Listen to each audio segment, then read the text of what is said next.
The Lord be with you. And with your spirit. A proclamation of the Holy Gospel according to Saint Mark. Glory to you, O Lord. At the time, Jesus said to his disciples, "In those days, after that great tribulation, the sun will be darkened, and the moon will not give its light, and the stars will be falling from heaven, and the powers in the heavens will be shaken. And then they will see the Son of Man coming in clouds with great power and glory. And then he will send out the angels and gather his elect from the four winds, from the ends of the earth to the ends of heaven. From the fig tree, learn its lesson. As soon as its branch becomes tender and puts forth its leaves, you know that summer is near. So also, when you see these things taking place, you know that he is near at the very gates. Truly I say to you, this generation will not pass away before all these things take place. Heaven and earth will pass away, but my words will not pass away. But of that day or that hour no one knows, not even the angels in heaven nor the Son, but only the Father." The Gospel of the Lord. Praise to you, Lord Jesus Christ. My dear brothers and sisters, we are now on the 33rd Sunday in Ordinary Time. The liturgical calendar in Ordinary Time has 34 Sundays, and the 34th or the last Sunday is the celebration of the Christ the King, which is next Sunday. So in preparation for the celebration of Christ the King next Sunday, our readings today and the whole week are about the apocalyptic literature. What is an apocalyptic literature? Apocalyptic literature refers to the body of writings both in the Old and the New Testament, which tell us about the end of time. End of time, like the end of the world. In Greek, we call it parousia. I'll repeat it, parousia. Our gospel for today opens up the apocalyptic literature in the Gospel of Saint Mark, when it says that the sun will not shine anymore, that the moon and the stars will fall on us, and many other things in preparation for the coming of the Son of Man, which is the second coming of Jesus. I'd like to situate you first why we are reading the apocalyptic literature from Saint Mark. Saint Mark was writing to his Markan community, or the community under him, who were in Rome during the time. And during the time, the Christian communities in Rome were just a small group. They even looked like a cult, because Christianity during the time was still giving its birth. Yes, so that the Christian community in Rome they were only a very few of them, as compared to the Roman Empire, which was so powerful that it controlled almost the whole world, Imagine a little group of Christians versus this Roman Empire that controlled the world. So what the Romans did was to inflict pain and kill and persecute the Christians during the time.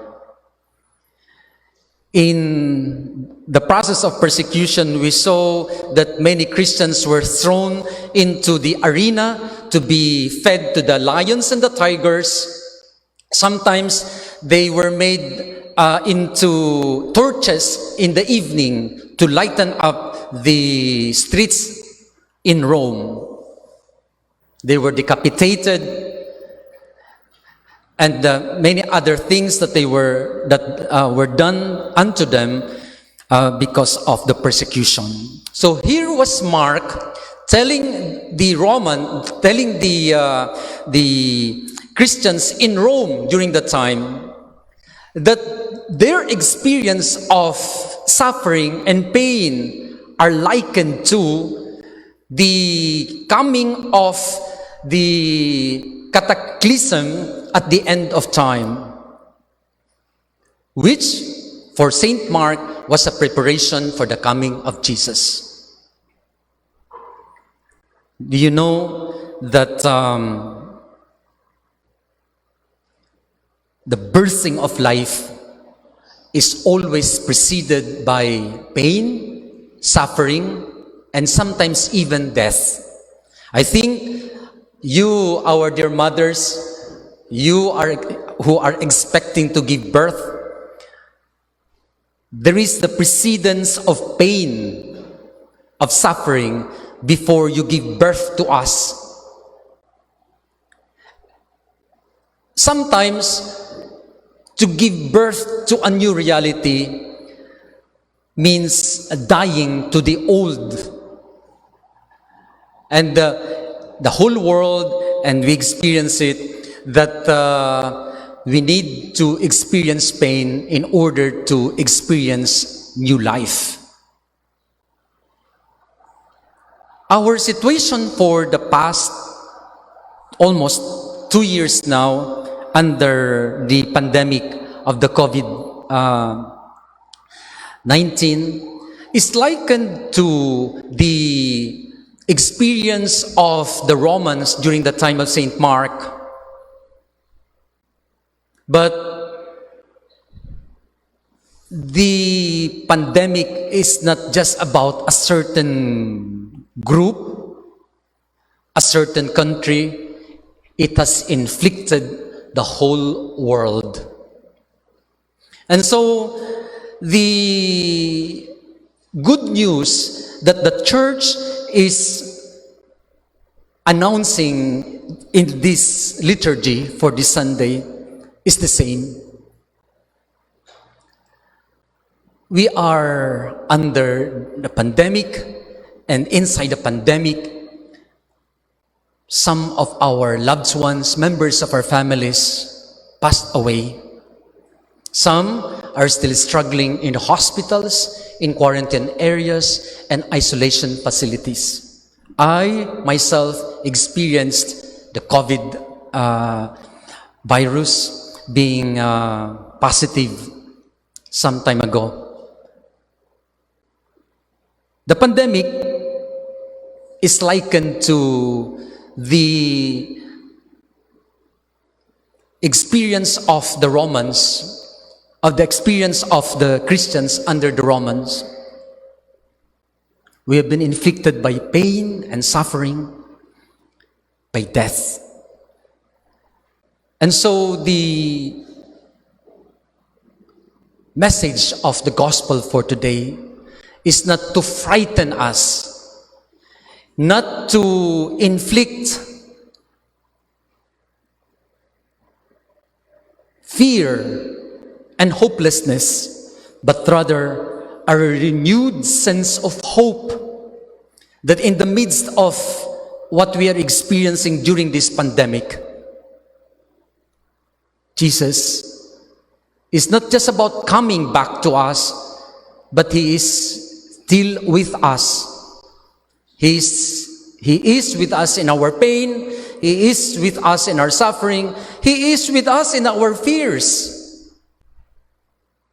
He is with us in our experience of death.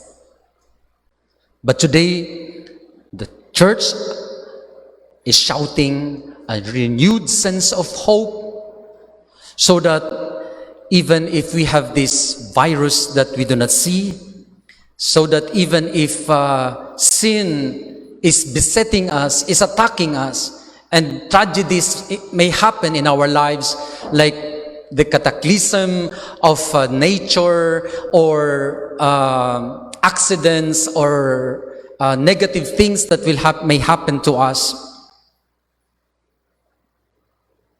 let us remember that God is in charge. We may feel fear, pain, but Jesus is saying to us today, do not be afraid. I will not just be coming back to you in parousia or at the end time. I have come already here and now to be with you. So, my dear brothers and sisters, this is the message that the church is shouting to us today and during this pandemic. Do not be afraid. We have a powerful God who is in charge of us.